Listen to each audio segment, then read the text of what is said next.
Hello students. आज हम बात करेंगे इस वीडियो में 8वीं कक्षा के विज्ञान विषय के मिड टर्म क्वेश्चन पेपर के सॉल्यूशन की। ये हिंदी माध्यम के विद्यार्थियों के लिए सॉल्यूशन है। इस वीडियो में आपको मैं बड़े ही डिटेल से इसका सॉल्यूशन बताने वाला हूं। तो आपका स्वागत है मेरे यूट्यूब चैनल प्रदीप आर्य सर में। तो देखें, इसमें कुछ पेपर में क्वेश्चन पेपर जो है मेरे पास है, इसमें कुछ दिशा निर्देश आपके लिए दे रखे हैं। वो आपने जिनके पास क्वेश्चन पेपर है तो आप सभी देख सकते हैं। ये इवनिंग शिफ्ट का क्वेश्चन पेपर है और मॉर्निंग वाले इस क्वेश्चन पेपर को देखने के लिए एक मैंने सोर्स डाल दिया है। सोर्स वीडियो में क्वेश्चन पेपर और मार्किंग स्कीम भी उसमें डाली है, तो वहां पर आप देख सकते हैं। और सॉल्यूशन मैं आपको यहाँ पर बता रहा हूँ इसका, तो आपकी प्रैक्टिस इससे बहुत अच्छी हो जाएगी। आपको पता है कि इस प्रश्न पत्र में कुल 15 प्रश्न आते हैं और इसमें 3 खंड बने हुए होते हैं, क ख ग। और 3 खंड जो है इसमें वो सभी अनिवार्य हैं। सभी प्रश्न, प्रत्येक प्रश्न अंक उनके सामने अंकित किया जाता है कि 1 नंबर का है, 2 का, 3 का, कितने अंकों का है। तो हम यहाँ पर देखेंगे क्वेश्चन पेपर को और इसका सॉल्यूशन देखते हैं हम। तो सबसे पहले अगर हम बात करें तो पहला जो प्रश्न आता है प्रश्न संख्या 1। प्रश्न संख्या जो 1 आता है उसके टोटल 12 पार्ट आते हैं और उन 12 पार्ट को हम देखेंगे। इसमें क्या है, आपको एक शब्द में आंसर देना होता है। तो इसका पहले प्रश्न का फर्स्ट जो है वो हम देखेंगे। रिक्त स्थान दे रखा है, लेग्यूम पौधों की ग्रंथियों में रहता है। लेग्यूम पौधे जो होते हैं वो दलहन वाले पौधे होते हैं, मटर, चना, मूंग, ये जो पौधे हैं इनमें रहता है। कौन रहता है? जो ग्रंथियां होती है उनमें जीवाणु रहता है, राइजोबियम नामक जीवाणु रहता है। कौन रहता है? राइजोबियम। राइजोबियम। अभी आप इसमें जब मैं पूरा लिख दूंगा उसके बाद में आप इसका स्क्रीनशॉट ले लें ताकि आपके लिए ये आंसर आगे तक के लिए रह जाएंगे। आगे अगला इसमें सेकंड जो है वो है सेकंड स्पाइरोगायरा एक। रिक्त स्थान दे रखा है का उदाहरण है। स्पाइरोगायरा किसका उदाहरण है? सेवाल का। आपको सभी को पता होगा ये सेवाल का उदाहरण है, सेवाल। उसके बाद में तीसरा प्रश्न दे रखा है, मोय और अन्य कीटों को भगाने हेतु प्रयोग में लाई जाने वाली नेप्थिलीन की गोलियों से रिक्त स्थान प्राप्त की जाती है। तो ये थोड़ा सा लिखने में क्वेश्चन पेपर में दे रखा है, ये से आगे लगाना चाहिए था रिक्त स्थान के बाद में। गोलियां फिर रिक्त स्थान से प्राप्त की जाती है। तो किससे प्राप्त की जाती है? गोलियां कोलतार से प्राप्त की जाती है। तो तीसरे का जो आंसर होगा इसका वो है कोलतार। कोलतार। उसके बाद में है चौथा प्रश्न जो है इसमें पहले का, वो दे रखा है, रिक्त स्थान कंपनों को आंतरकरण तक भेज देता है। कौन भेजता है? तो कर्णपटह भेजता है, कर्णपटह। फोर्थ का आंसर जो है इसका वो आएगा कर्णपटह। कर्णपटह जो है वो आंतरिकरण में सूचनाओं को भेजता है, कंपनों को भेजता है। पांचवा है सत्य असत्य का प्रश्न है, कुत्ते 20,000 हर्ट्ज से अधिक की आवृत्ति की ध्वनियों को भी सुन सकते हैं। बिल्कुल सही बात है, कुत्ते इसको सुन सकते हैं। 20,000 से अधिक आवृत्ति की जो ध्वनियां होती हैं, तो इसमें आएगा सत्य। फिर इसका 6 है, मिट्टी के तेल का इस्तेमाल स्टोव, लैंप और जेट वायुयान के लिए ईंधन के रूप में किया जाता है। सत्य बात है, बिल्कुल सही बात है। तो 6 यहां पर ये भी सत्य है।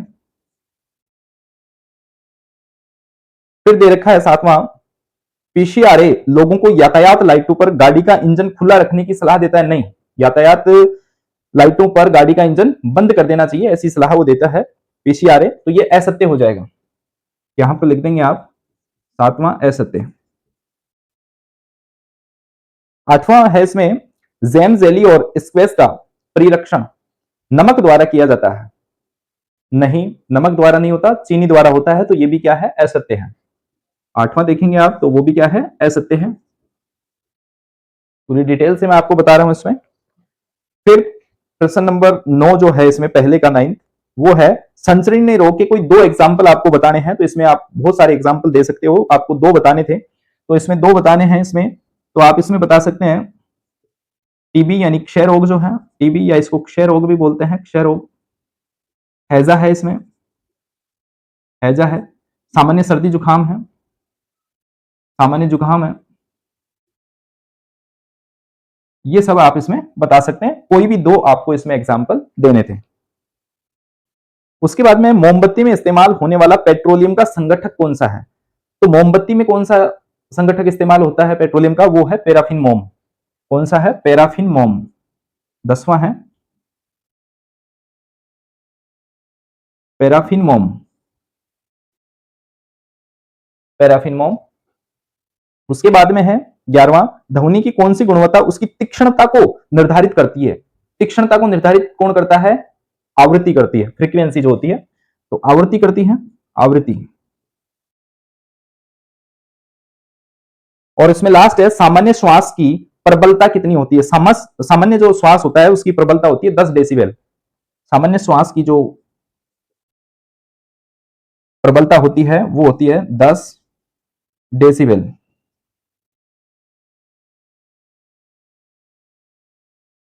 डेसिबल ये देख सकते हैं आप। अब आप इसका एक स्क्रीनशॉट ले लें ताकि आपको इसके आंसर पता रहे हमेशा के लिए। एक स्क्रीनशॉट ले लें, मैं थोड़ा सा दूर हो जाता हूं इससे। अब हम देखते हैं प्रश्न संख्या 2। मच्छरों से फैलने वाली बीमारियों को रोकने के 2 तरीके लिखने हैं। थोड़ा सा इसमें मिस प्रिंट है, पेपर में कई जगह है, तो आप समझ गए होंगे इसको। तो 2 आपको तरीके लिखने हैं। प्रश्न संख्या 2, प्रश्न संख्या 2 है। इसके 2 तरीके में पहला आप लिखो।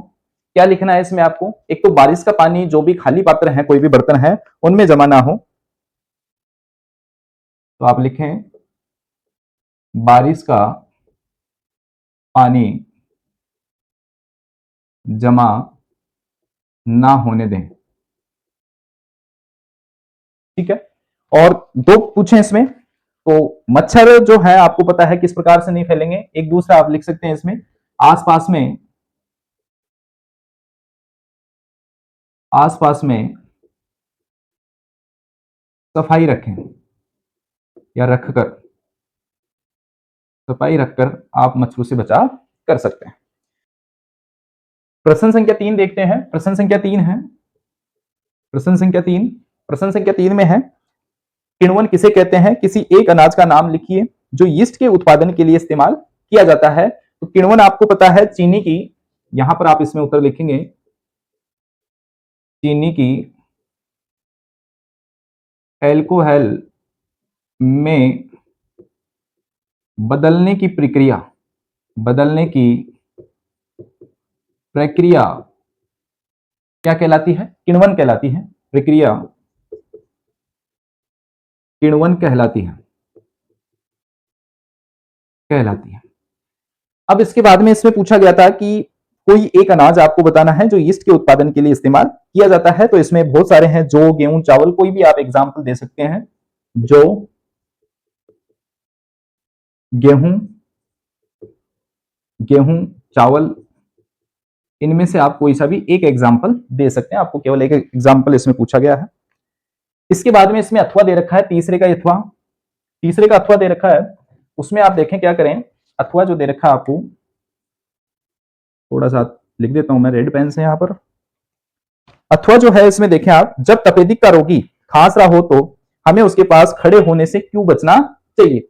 जब तपेदिक का जो रोगी होता है वो अगर खांसता है तो उसके साथ में जब खांसी करेगा, वो खांसेगा, तब बहुत सारे सूक्ष्म जीव उसके मुख से वायु में आ जाएंगे। और जब कोई स्वस्थ व्यक्ति वहां पर पास में खड़ा होगा और वो जब श्वास के द्वारा उस वायु को ग्रहण करेगा तो वो सूक्ष्म जीव उसके अंदर भी प्रवेश कर जाएंगे। तो आप इसमें लिखेंगे पीड़ित व्यक्ति, अथवा का आंसर है ये।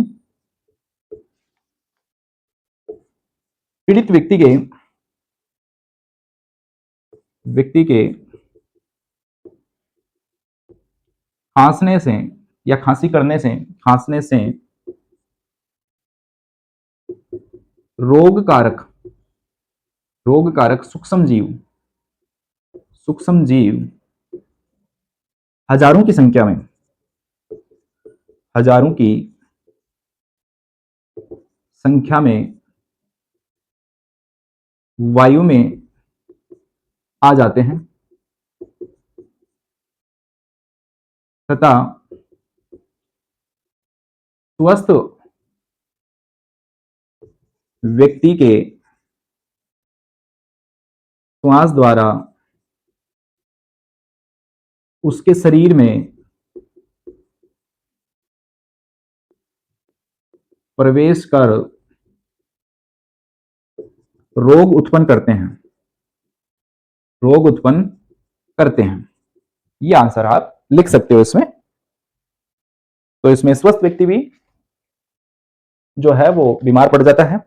आगे प्रश्न जो है वो दे रखा है, 4th प्रश्न। प्रश्न नंबर 4, उससे पहले आप एक इसका स्क्रीनशॉट ले लें। प्रश्न संख्या 4 देखें, वायु में गर्म करके कोयला जलाने पर क्या होता है? उद्योग में कोयले के प्रक्रमण द्वारा उत्पाद के नाम लिखने हैं आपको, ठीक है, 2 अंकों का यह है और कोई 2 उत्पाद आपको उसमें लिखने हैं। तो कोयला जो है वो वायु में जलने पर क्या करेगा? जल जाएगा और CO2 उत्पन्न करेगा, ठीक है। प्रश्न संख्या 4 लिखें, इसमें कोयला जलेगा और CO2 कार्बन डाइऑक्साइड गैस उत्सर्जित उत्सर्जित करेगा करेगा ठीक है। उसके अलावा आपसे क्या पूछे हैं, इसके कोयले के प्रक्रमण द्वारा जो भी उत्पाद उत्पन्न होते हैं जिसमें कोक, कोलतार और कोयला गैस है, तो आपको कोई भी 2 लिख देने हैं, ठीक है। कोक, कोलतार और कोयला गैस, कोयला गैस तीनों भी लिख देंगे, कोई दिक्कत नहीं है। 2 लिखते हैं तो भी कोई दिक्कत नहीं है, आपको 2 ही लिखने थे इसमें। फिर प्रश्न संख्या 5 है, अक्षय प्राकृतिक संसाधन और समाप्त होने वाले प्राकृतिक संसाधनों में 2 अंतर आपको लिखने हैं। तो 2 अंतर के लिए मैं यहां पर लिख देता हूं। ये प्रश्न संख्या आपकी 5 है, प्रश्न संख्या 5। प्रश्न संख्या 5 में आप देखें, 2 अंतर बताने आपको, अक्षय और समाप्त होने वाले, अक्षय और यहां पर समाप्त समाप्त होने वाले। अक्षय का मतलब जो समाप्त नहीं हो सकते। अब जो अक्षय है वो क्या है? असीमित मात्रा में है, इसका पहला पॉइंट आप लिख देंगे, असीमित मात्रा में, असीमित मात्रा में उपलब्ध उपलब्ध उपलब्ध है, ठीक है। और दूसरा इसका जो है आप एग्जाम्पल दे देंगे, जिसमें वायु है, सूर्य का प्रकाश है, सूर्य का प्रकाश, ये सब क्या है? ये अक्षय है, असीमित मात्रा है इनकी, चाहे जितना यूज कर लो आप इनको, ये समाप्त नहीं होंगे। समाप्त होने वाले नाम से ही दिख रहा है, तो इनकी मात्रा क्या है? इनकी मात्रा इनकी मात्रा सीमित है, इनकी मात्रा सीमित है। दूसरे में आ जाएंगे इसके एग्जाम्पल, जैसे कोयला है, पेट्रोलियम है, ये एग्जाम्पल हो गए। तो ये 2 अंतर आपको यहां पर दिख रहे होंगे, 2 अंतर आप देख सकते हैं। प्रश्न संख्या 6 देखते हैं। अच्छा, इसका अथवा भी है, 5वें का अथवा भी है और दे रखा है, CNG का पूरा नाम लिखें और इसके 2 महत्वपूर्ण उपयोग बताने हैं आपको। अथवा का बताना है यहां पर, अथवा अथवा अथवा में आप देखें, CNG का पूरा नाम संपीड़ित प्राकृतिक प्राकृतिक गैस, ये CNG का पूरा नाम है, CNG का, ठीक है। CNG का पूरा नाम क्या है? संपीड़ित प्राकृतिक गैस। और 2 आपको क्या बताने हैं? इसके उपयोग बताने हैं। तो उपयोग में आप इसमें लिख सकते हैं विद्युत उत्पादन में, विद्युत उत्पादन, या इसको कर सकते हैं आप ईंधन के रूप में, ठीक है। पहला आप ये कर दें ईंधन के रूप में, या फिर आप लिख सकते हैं विद्युत उत्पादन के लिए। और दूसरा जो है वो रसायन या उर्वरक जो है उनमें प्रारंभिक सामग्री बनाने के लिए भी इसका उपयोग होता है। रसायनों व उर्वरकों की प्रारंभिक प्रारंभिक सामग्री बनाने में। इसमें बहुत सारे बच्चे कंफ्यूज थे, उन्होंने क्या लिखा होगा, उन्होंने लिख दिए होंगे इसके क्या फायदे हैं CNG के, कि ये प्रदूषण कम करती है, ठीक है। तो यहाँ पर आपको उपयोग लिखने हैं।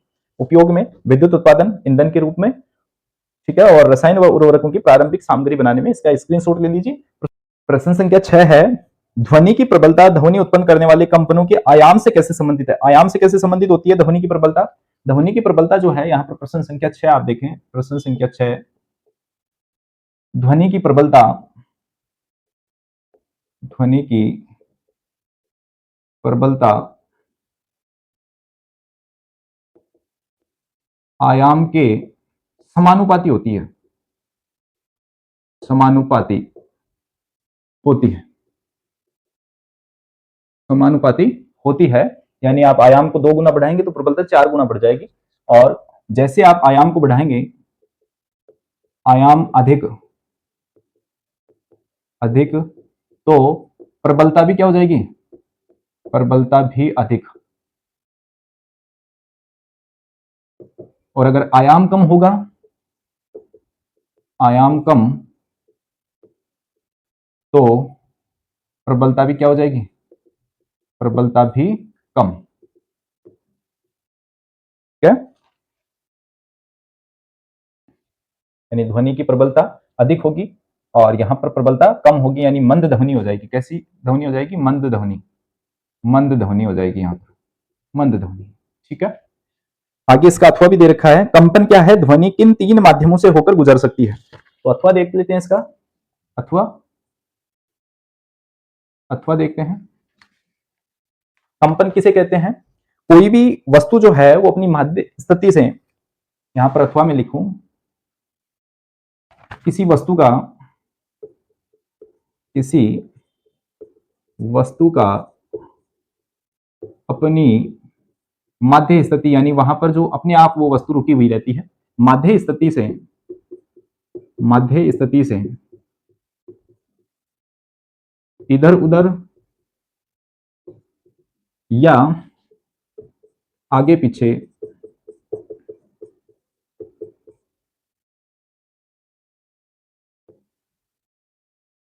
आगे पीछे होना क्या कहलाता है, कंपन कहलाता है, कंपन कहलाता है। और इसके 3 माध्यम है, आपको पता है। ठीक है, 3 माध्यम है, किसी भी पदार्थ की 3 अवस्थाएं होती हैं, ठोस, द्रव, द्रव और गैस। ये 3 अवस्थाएं होती हैं और तीनों अवस्थाओं में जो है वो ध्वनि संचरित हो सकती है, कंपन, आप ध्यान दें, इन तीनों में उत्पन्न हो सकते हैं और ध्वनि संचरित हो सकती है। तो इन तीनों से ध्वनि गुजर सकती है, ठोस, द्रव और गैस। प्रश्न संख्या 7 है, 2 संगीत वाद्य यंत्रों के नाम लिखिए जो कंपन करने वाले तारों से ध्वनि उत्पन्न करते हैं, उनका कंपन मान भाग भी लिखना है। तो आप लिख सकते हैं इसमें प्रश्न संख्या 7 में, प्रश्न संख्या 7, प्रश्न संख्या 7 में आप लिख सकते हैं वीणा। वीणा में क्या है, जो तानित तार होता है, ठीक है, या डोरी होती है, तानित तार, तार या डोरी। ठीक है, इसके अलावा आप लिख सकते हैं इसमें एक तारा, एक तारा, इसमें भी सेम है, तानित तार, तबला, इसमें झिल्ली, तानित झिल्ली। ठीक है, इनमें से कोई 2 आप लिख सकते हैं। तो 2 अंकों का ये प्रश्न था। प्रश्न संख्या 8 हम देखेंगे, उससे पहले आप एक इसका स्क्रीनशॉट ले लें। प्रश्न संख्या 8, सूक्ष्म जीव क्या होते हैं, सूक्ष्म जीवों के विभिन्न समूह के नाम लिखिए। तो सूक्ष्म जीव आपको पता है, प्रश्न संख्या 8, प्रश्न संख्या 8, सूक्ष्म जीवों को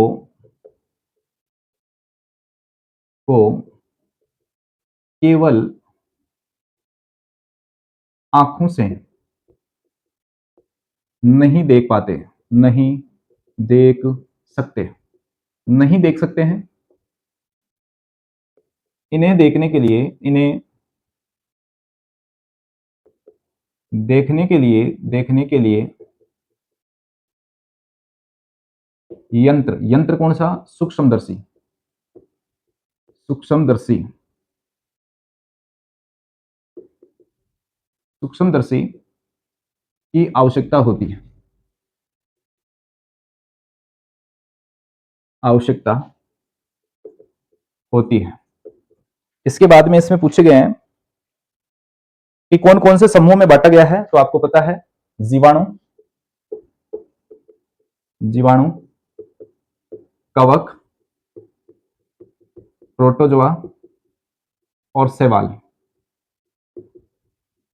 और शैवाल, ये 4 वर्गों में इसको बांटा गया है।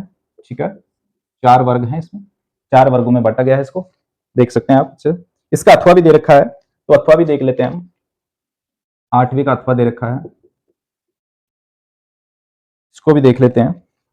8वें का दे रखा है अथवा में पहला प्रश्न जो दे रखा है, पहला पार्ट, क्या सूक्ष्म जीवों को केवल आंखों से देख सकते हैं? यदि नहीं तो उन्हें कैसे देखा जा सकता है? तो आप उसको इसमें अथवा में लिखना है पहले, नहीं यानी नहीं देख सकते। ये इतना लिखने के बाद में आपको लिखना है यही लाइन, इन्हें देखने के लिए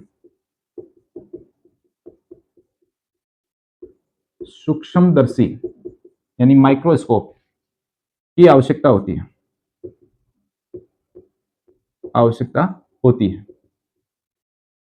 होती है। ये इसका फर्स्ट पार्ट है अथवा का। सेकंड पार्ट है इसका, विषाणु अन्य सूक्ष्म जीवों से किस प्रकार भिन्न है? विषाणु भी एक प्रकार का सूक्ष्म जीव है, लेकिन ये उनसे अलग है इन चारों से। कैसे है? विषाणु से होने वाले एक सामान्य रोग का आपको नाम लिखना है, केवल एक रोग का नाम लिखना है। ये इनसे अलग क्यों है? क्योंकि ये क्या करता है, विषाणु केवल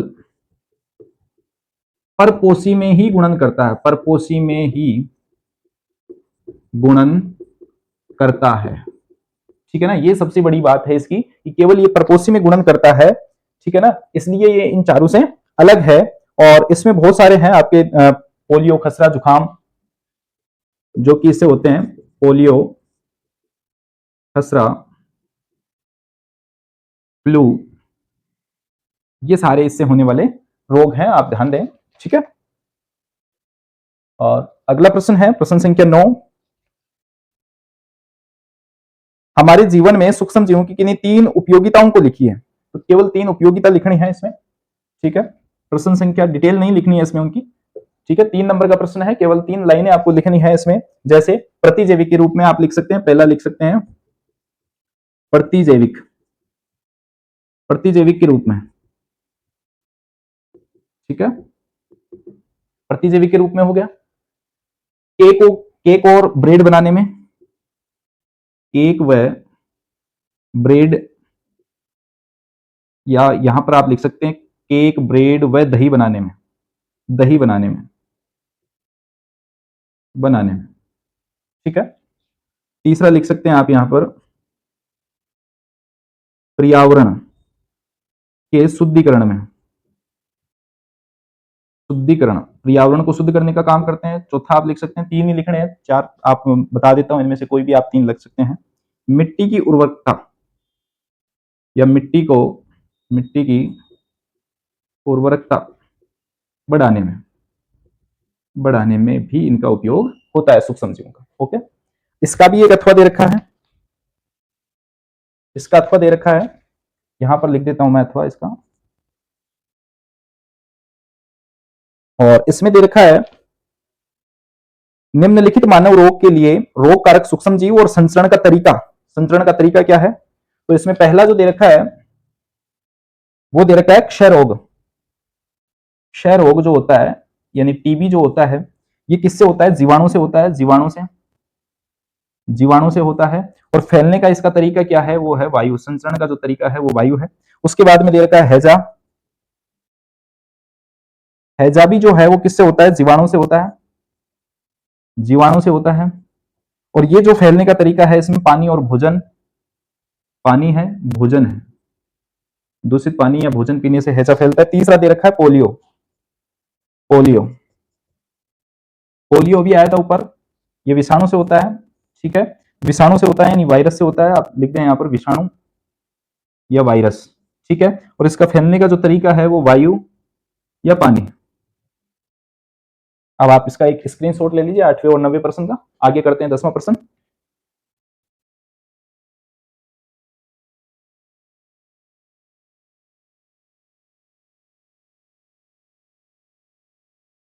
प्रश्न संख्या 10 है, पेट्रोलियम कैसे बनता है समझाइए। पेट्रोलियम कैसे बनता है समझाइए। प्रश्न संख्या 10 है, तो आप इसमें लिखेंगे इसका निर्माण,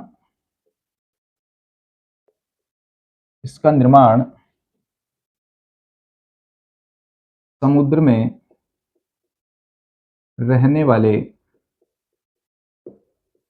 जीवों के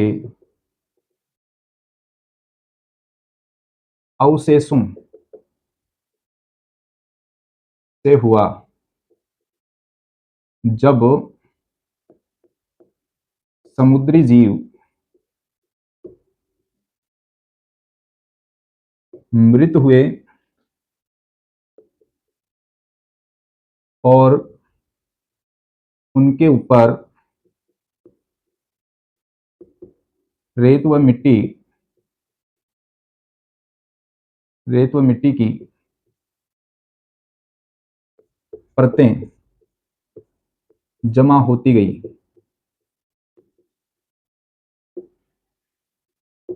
वायु की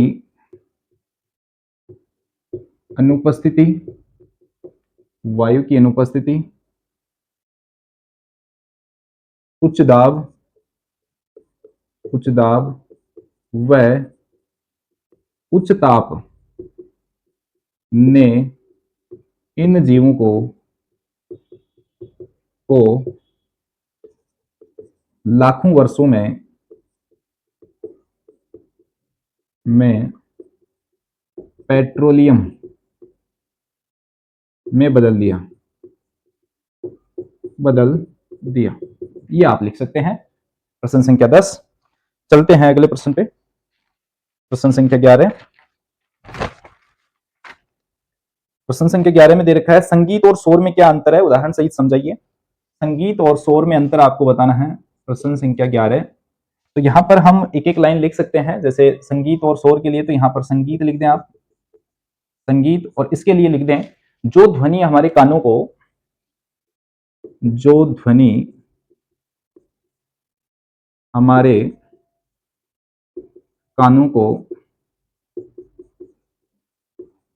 सुखद लगे। ठीक है, वो संगीत है। जैसे आप कोई भी वाद्य यंत्र सुनते हैं, ठीक है, तो उन वाद्य यंत्रों की ध्वनि आपको क्या लगती है, सुखद लगती है। आप यहां पर लिख सकते हैं वाद्य यंत्रों की ध्वनि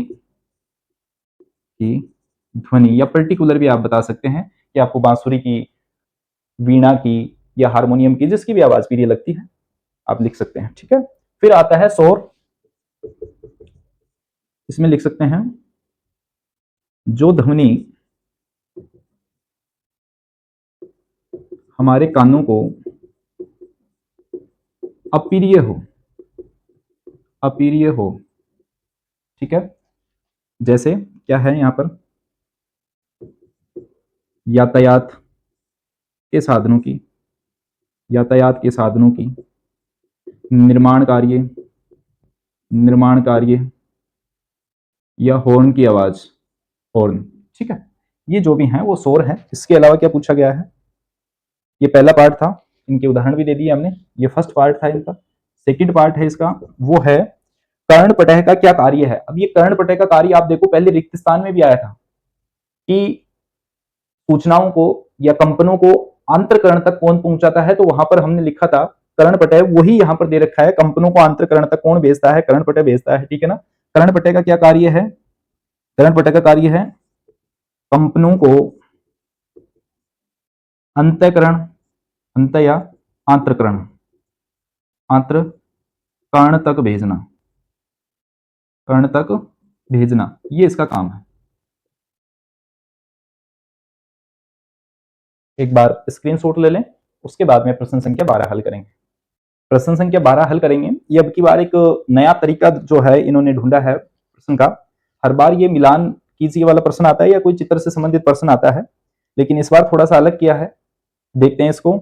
उससे पहले मैं आपको बताऊं कि इस वीडियो को आप अपने जो भी साथी हैं, फ्रेंड्स हैं, उनके साथ जरूर शेयर करें, चाहे वो मॉर्निंग, जनरल या इवनिंग किसी भी शिफ्ट में पढ़ रहे हों, उनको आप जरूर शेयर करें, ताकि उनको इस वीडियो से ज्यादा फायदा मिल सके और वो अपनी तैयारी आगे भी कर सकें। तो आप जरूर इस वीडियो को लाइक करें, शेयर करें। अगर आपको इस वीडियो में कुछ कमी लग रही है कि मैं आगे इसमें और कुछ सुधार कर सकता हूं, आपको कैसे ठीक लगता है, पेपर पेन पे अगर आपको करवा के दिखाऊं तो वो ठीक है, या ये बोर्ड पे जैसा करवा रहा हूं वो ठीक है, तो आप कमेंट बॉक्स में मेरे को जरूर बता दें। और चैनल को अगर अब तक सब्सक्राइब नहीं किया है तो जरूर कर लें, आपको आगे भी इसी प्रकार से सोल्यूशन मिलते रहेंगे। प्रश्न संख्या 12 देखते हैं। प्रश्न संख्या 12, रेखांकित शब्दों को, जिनके नीचे अंडरलाइन है, उन शब्दों को सही करके निम्नलिखित कथनों को पुनः लिखना है। जैसे इसमें लिखा है प्रति मिनट होने वाले दोलनों की संख्या को दोलन की आवृत्ति कहते हैं, और मिनट के नीचे अंडरलाइन कर रखा है। तो प्रति मिनट नहीं, प्रति सेकंड होने वाले दोलनों की संख्या को दोलन की क्या कहते हैं, आवृत्ति कहते हैं। तो इसके 12वीं के पहले में जो आएगा वो आ जाएगा सेकंड। ठीक है।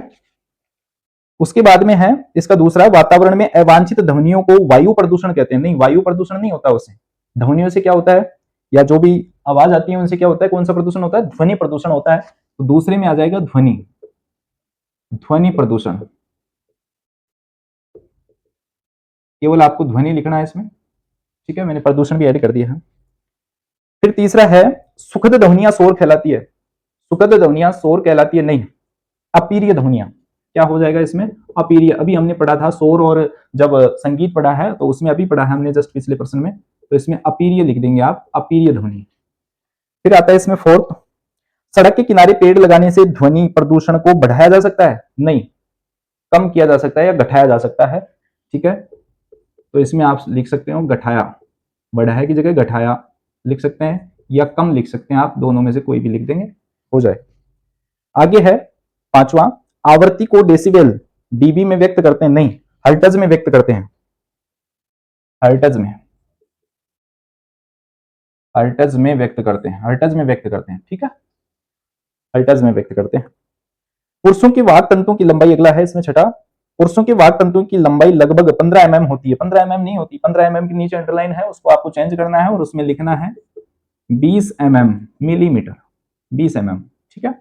तो इस प्रकार से आपको ये 6 प्रश्न करने थे, 6 अंकों का ये प्रश्न था, प्रश्न संख्या 12। अब प्रश्न संख्या 13 है।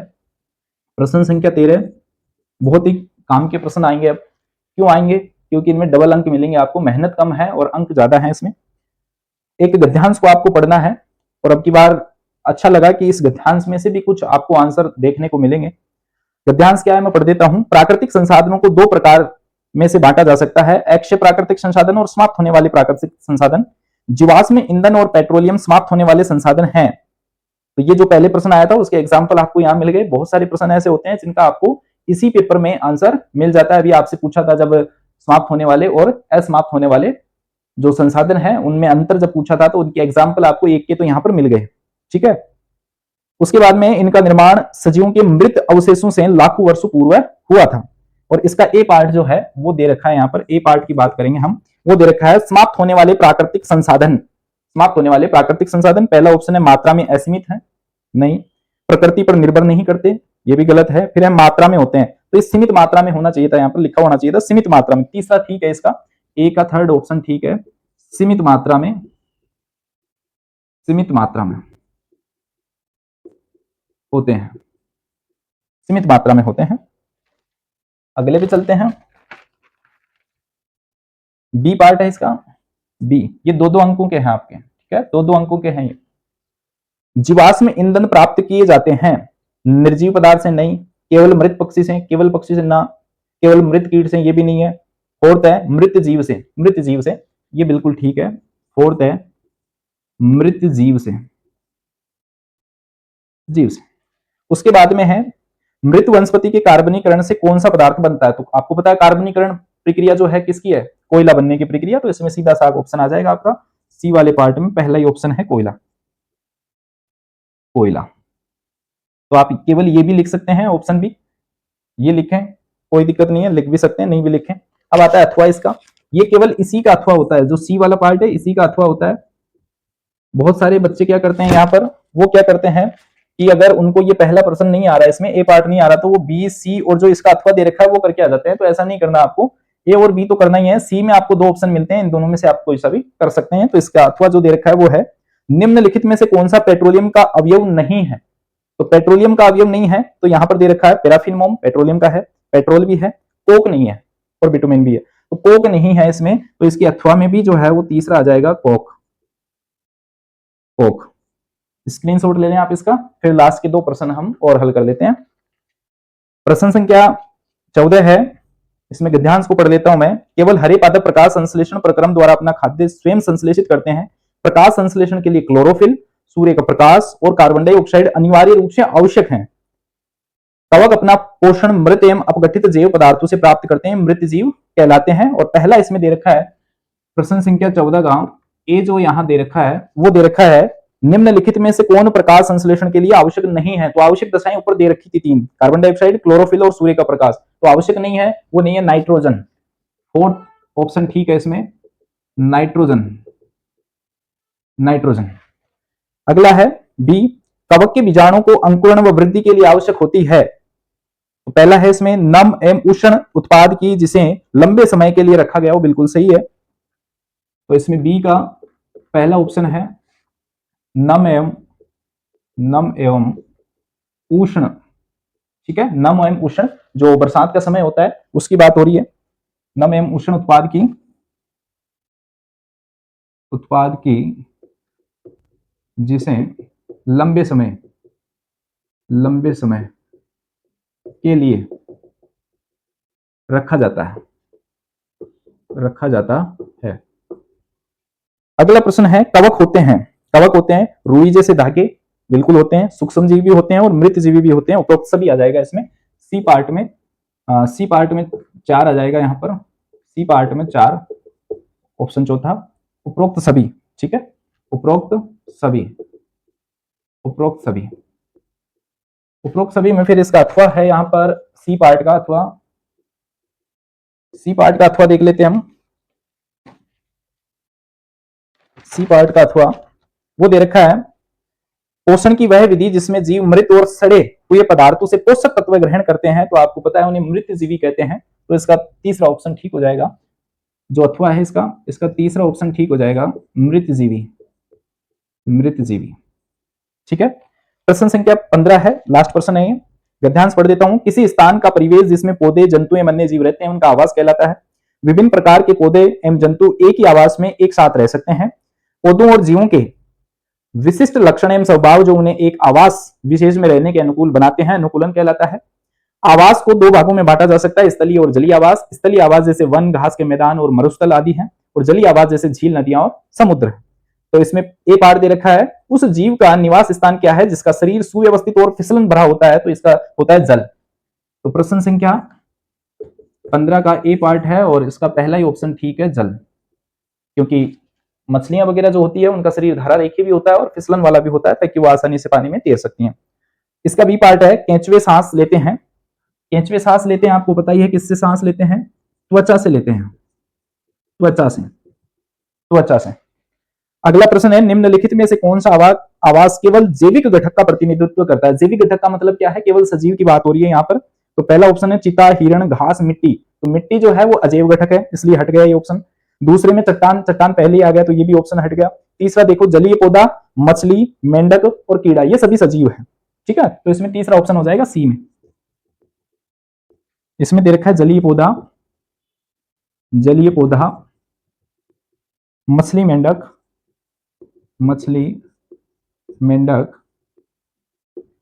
और कीड़ा, ये ऑप्शन ठीक हो जाएगा। इसके बाद में अथवा दे रखा है, इसका अथवा को भी देख लेते हैं क्या दे रखा है। विषम को चुनना है, विषम यानी अलग को चुनना है प्रजनन के संबंध में, ठीक है। प्रजनन के संबंध में इनमें से अलग को चुनना है आपको। जैसे ए दे रखा है मुर्गी के अंडे, ये प्रजनन की प्रक्रिया है। पौधे के बीज बनना भी है, और आलू की कलिका से नया पौधा बनता है, वो भी है। बरगद की पेड़ की जड़ें जो जनन का कार्य नहीं करती, तो इसमें फोर्थ ऑप्शन ठीक हो जाएगा, ऑप्शन 4, बरगद पेड़ की जड़ें, ठीक है। आपको ऐसे ही सभी क्लास के साइंस की क्वेश्चन पेपर के सॉल्यूशन मिल जाएंगे, इसलिए आप इस वीडियो को ज्यादा से ज्यादा लाइक करें, शेयर करें और चैनल को सब्सक्राइब जरूर कर लें, ताकि ऐसी कोई भी अगर मैं वीडियो डालता हूं तो सबसे पहले आपके पास नोटिफिकेशन आ जाए। इसलिए बेल आइकन को आप जरूर ऑन कर लें। Thank you.